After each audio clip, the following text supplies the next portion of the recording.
আসসালামু আলাইকুম।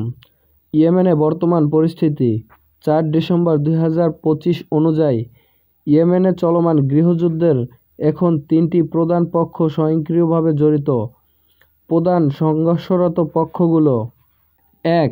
সৌদি সমর্থিত আন্তর্জাতিকভাবে স্বীকৃত সরকার।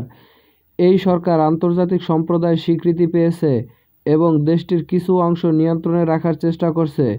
মানচিত্রে কমলা রঙের অংশটি এদের দখলে আছে। ২. ইরান সমর্থিত আনসারুল্লাহ হুতি গোষ্ঠী। হুতি মিলিশিয়ারা রাজধানী সানাসহ উত্তর ইয়েমেনের বড় অংশ নিয়ন্ত্রণ করছে এবং সরকারের বিরুদ্ধে দীর্ঘদিন ধরে লড়াই চালিয়ে যাচ্ছে। মানচিত্রে সবুজ রঙের অংশটি এদের দখলে আছে। ৩.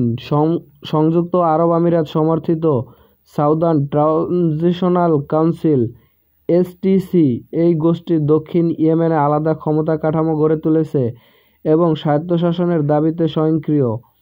মানচিত্রের হলুদ রঙের অংশটি এদের দখলে আছে।